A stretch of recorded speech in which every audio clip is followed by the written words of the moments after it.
Okay, so I want to talk a bit about product development today and differentiation. And we're going to do an exercise on that in class here. And then Wednesday we're going to talk a bit about patent, trademark, and copyright searches. And we're going to do an exercise on that on Wednesday. And then Friday we'll talk a bit about project management. That's kind of how this week will go. So, product development, getting into the presentation here.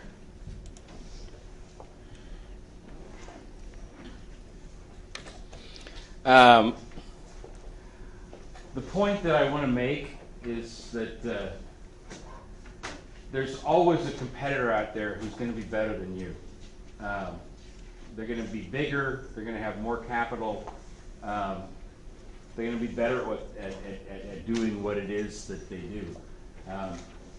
You need to build a better mousetrap, as it were. And a good way to think about how to differentiate and build a better mousetrap is a little exercise about challenging your assumptions.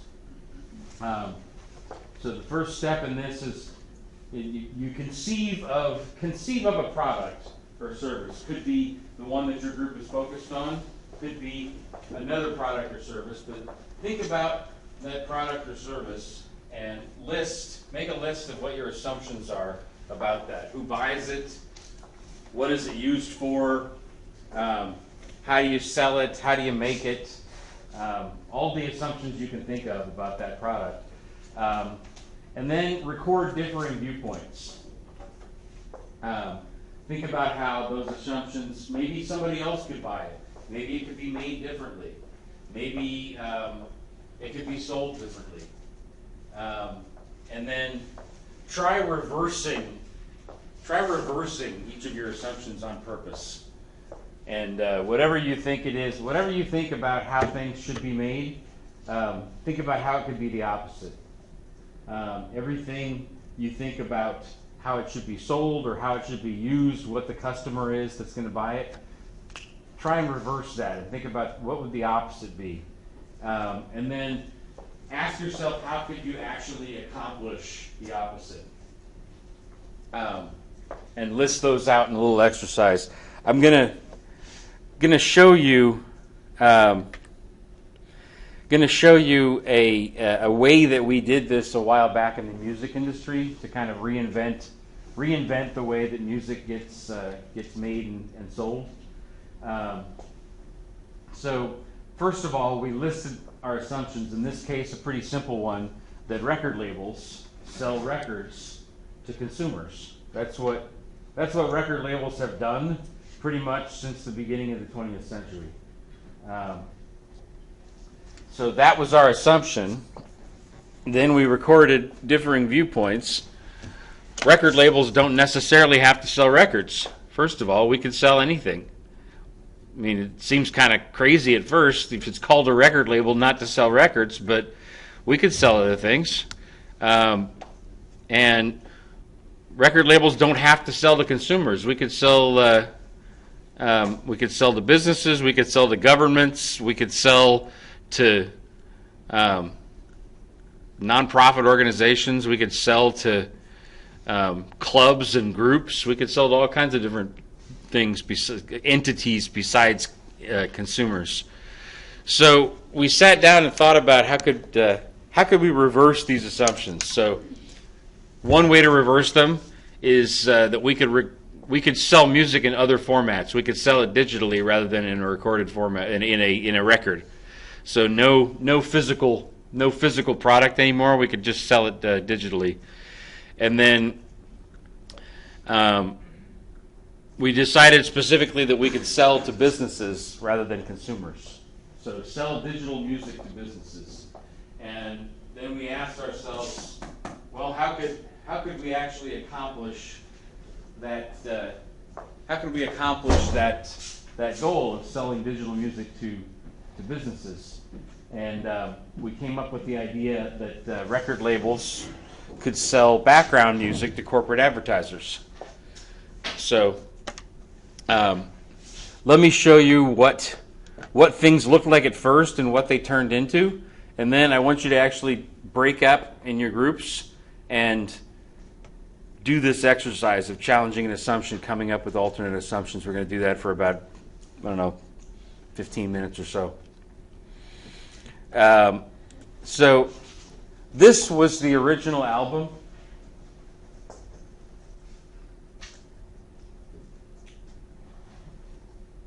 It will be once the internet pulls up. There we go.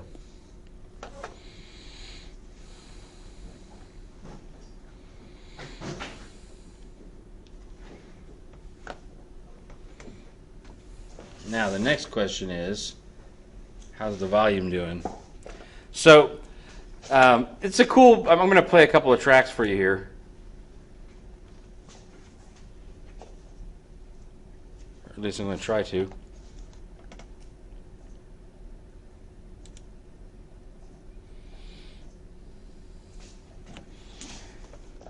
And the player's not working. Great. So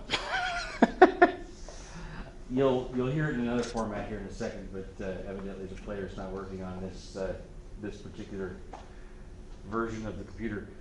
This was an album from a record label in Milan, Italy, called Schema Records, and it was brought out back in around 2000, so it's a little old at this point, but I'm a little old at this point too. So brought out in 2000, sold about 10,000 units, which was great for an independent record label at that time. But we couldn't expect to continue to sell those kind of units going forward. People were just not buying music as much as they used to, so came up with this new system. Basically, it used to be that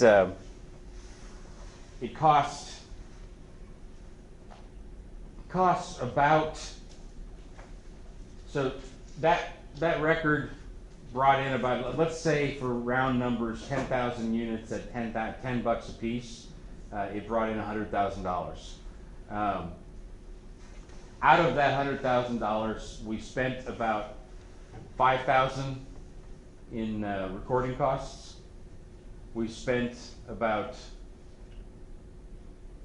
$20,000, $25,000 in the costs of actually physically making the CDs and shipping them to various places. And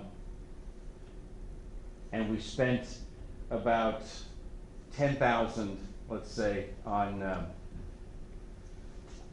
$10,000 on marketing. So 10,000 plus 5,000 plus 25,000 should be 40,000. So $40,000, $60,000 of profit. It's not a bad business. It's pretty cool. But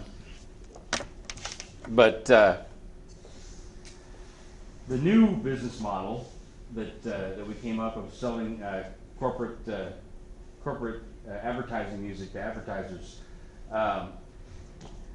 you can just take out immediately that $25,000 chunk of manufacturing costs.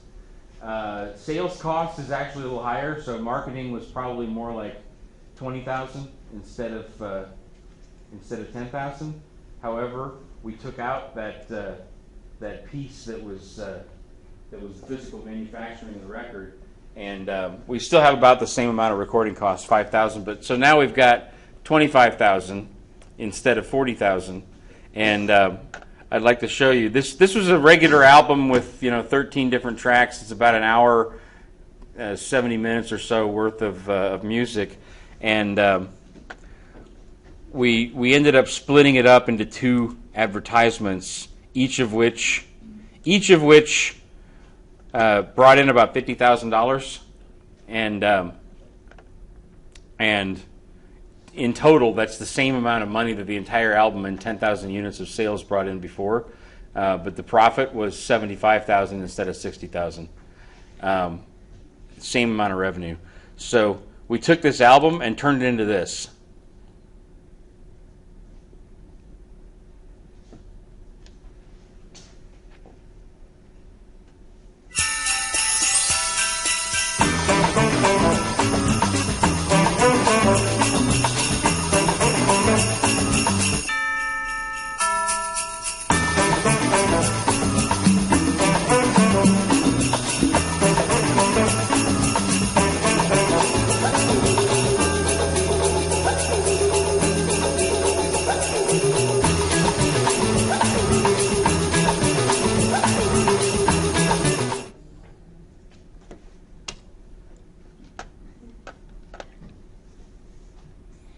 So that's the first of the commercials. The second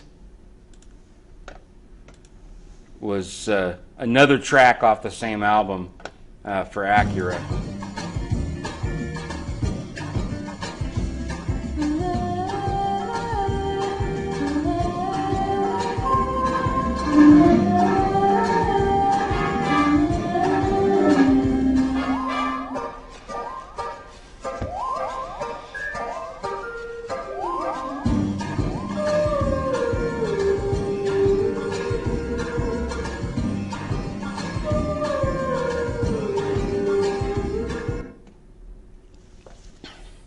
So that's pretty much what we did to challenge our own assumptions and come up with an alternate way of doing things in the music business. So now I want you in your groups, and for now I want you to group with the guys right next to you. They don't have a group yet.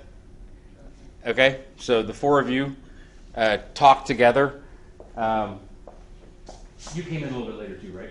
Do you have a group already? Yeah, I did. Which group? The substance use group? Yeah. Okay, cool. So can you move over that way slightly? I'll give you guys about 10 minutes or so. I'd like you to talk in your group about a product or service, either from the project that you're working on or something else. List your assumptions for it. Challenge those assumptions. Try and reverse them, and think about how you could actually accomplish that reversal. Okay? So meet in your groups. Do this for about 10 minutes. Yes, so Mark. We're going to talk about a little bit of work, but nothing. So yeah, we're not turning this in, but I'm going to ask groups to kind of come up and talk about it a little bit on the board. So take notes on what you did, but there's nothing yet to turn in.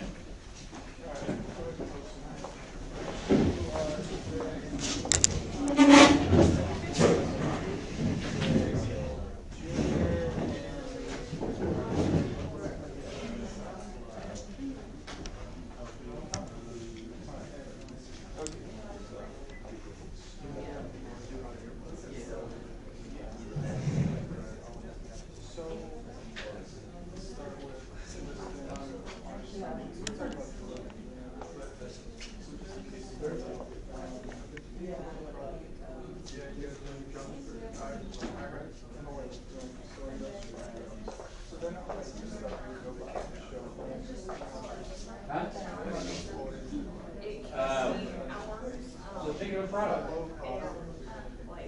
What kind of product? Think about 24-hour fitness product. Okay, so. Just sort of like what your guys' assumptions are. No, think about what is it? Specifically the service. Okay, so it's basically an application on mobile phones that helps you take pictures from facilities.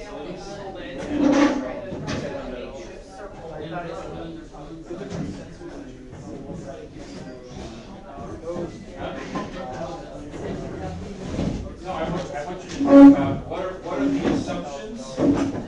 What are the assumptions you're making about this project? So we're assuming that it has to be a mobile phone. We're assuming that it has to be 24-hour fitness. So think about list what the assumptions are. Think about how could those be different, and then think about what you can do differently. So, I sent out that email to him and, He's a little bit familiar with it. Can you describe yeah, the okay, yeah, okay. So, I can forward that to you guys, I guess, okay. So, basically, to break it down, I'm working with full and intensive outpatient programs. A lot of times when people think of like drug treatment, they think of like traditional rehab, which is the residential treatment facility. We are what's a step lower. So a lot of people leave residential and come into our programs so they work and live, and go to school and take care of their families while also receiving treatment at the same time, so they're not in a lockdown facility.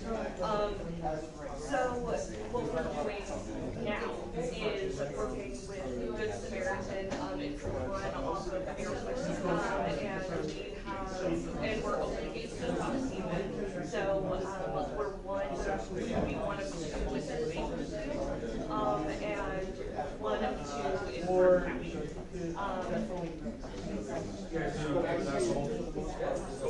Yes.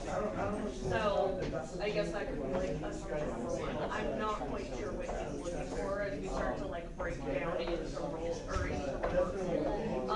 But I know that probably for most of you, probably not for you, but this is kind of like a new, like might be new for you, this sort of world and this idea. So kind of getting an idea of where you guys are coming from and how I can help sort of fill in those gaps for you. For you guys and for me as well.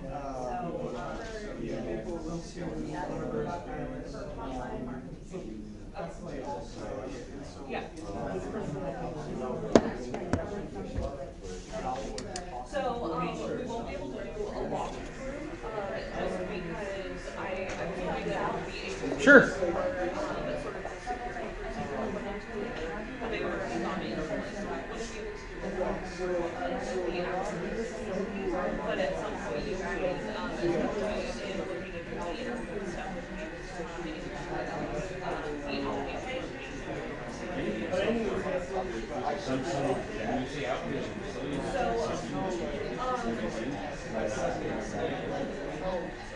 Assumption that there's patients to begin with rather than sort of customers or clients.